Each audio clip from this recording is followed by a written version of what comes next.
Byentambula mu Kampala saako okulwanyisa empewo embi. Ekitongole ekiddukanya ekibuga Kampala ki Kampala Capital City Authority kyaleese bbaasi z'amasannyalaze okusaabaza abantu ng'era zino ezaasoose okuleetebwa ziri ku nguudo okuli Ntinda, Nakawa, Wandegeya ne Mulago nga zino zaakoleddwa kampuni eya Kira Motors. Emu ku bbaasi eno tugisanze kumpi n'ekizimbe ekya Uganda House ng'esimbye erinze basaabaze ng'era tukitegeddeko nti abagikozesa basasulira ku ssimu. Bbaasi zino newankubadde nga zitunuuliddwa ng'ezigenda okuvuganya ne takisi, kyokka abagoba ba takisi bwe twogeddeko nabo bategeezezza nti mpawo ngeri yonna gye bayuguddwamu ttama olw'okujja kwa bbaasi zino. Ebyo bibaddewo ebbanga ddene kuba Pioneer baazireeta tezaakola, kati zino ze baleese ze zinaakola.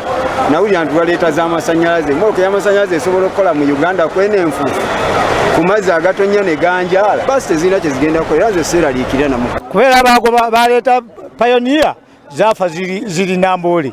Takisi ze bagamba ng'ogobawo zaasigalawo, Pioneer tezikyaliwo waddeemu. Baffe ebbanga lye tukuziddeyo tukuze tuvuga takisi, bamuzeeyi baffe bonna bavuze takisi, naffe tuvuga takisi. Kati bbaasi ffe tetuzitya era tetuzitidde. Bano era basonzeko ebyo biviirako omugotteko mu kibuga Kampala bye bagamba nti bisaanye okutereezebwa. Saba gavumenti nti omukisa gusookere ku ffe tusobole okumanaginga transport, kubanga kati naffe bwebanga gavumenti ereese bbaasi naffe tufune omukisa tusigale mu kibuga we tubadde tukolera, kubanga emisolo gya gavumenti ffe tugisasula. Gavumenti bintu bingi ebizze nga gavumenti ekola naye nga oluusi tebiwangaala. Lwaki? Kubanga ababirimu si be batuufu, kati ffe abatu okutunula ewamu mu kaseera ke kamu.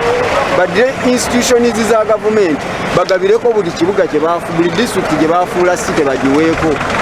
Ekireeta omugotteko mu kibuga kye kino, ajja okuba kasooli amuleeta mu kibuga, tuula ya seminti eyingira kibuga, ey'enku eyingira kibuga, anone emmere y'enkoko ayingira kibuga, ajja ku intanafe ajja mu kibuga, ow'amasannyalaze mu kibuga, mazzi mu kibuga, byonna wano kyekireeta omugotteko. Omwogezi wa Wutofu Rashid Sekindi mu ngeri y'emu yemulugunyiza ku nteekateeka y'okuleeta bbaasi zino ng'agamba nti tebeebuuziddwako newankubadde nga bulijjo ensonga bagiwadde wakati. Bo bennyini abakira motors ne ba drivers abali ku luutu ya Kamokya Ntinda babeere nga be baganyulwa mu kugezesa okwo kwali kugenda okutandika.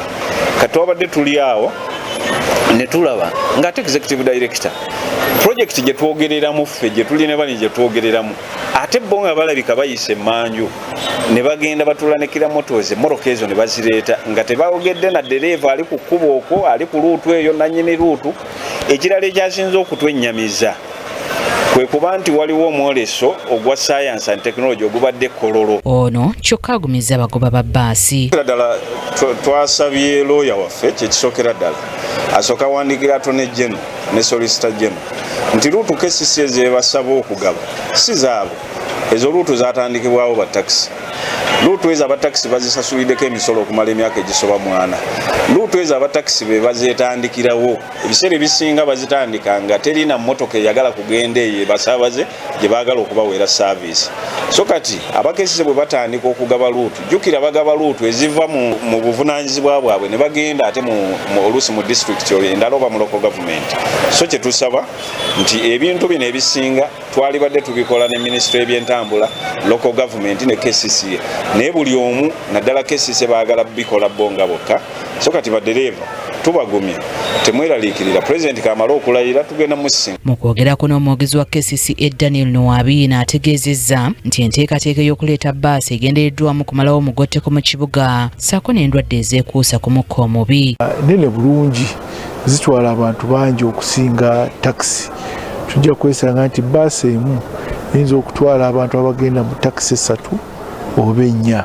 Kitegeeza nti omugotteko ogwo awandibadde takisi 3 nga mulimu n'amabanga, kati wayinza okubeerawo emmotoka emu ekiyambako ennyo okulaba nti nno omujjuzo omugotteko n'omukka omubi oguva mu bidduka bino bikendeezebwa. Ono era yanukudde aba Wutofu ku by'obutabeebuuzaako ng'era agamba nti bbaasi za kutongozebwa ssabbiiti eno ku Lwokuna. Kwe kuba nti no tukolagana n'abantu bekikwatako bannaffe abatakisi oba bali mulimu ogwa transport naddala ba Wutofu tuzze twogeraganya enfunda nyingi era nabo kennyini bakiina mu pulaani ekyokola nti nno batandika okuleeta baasi.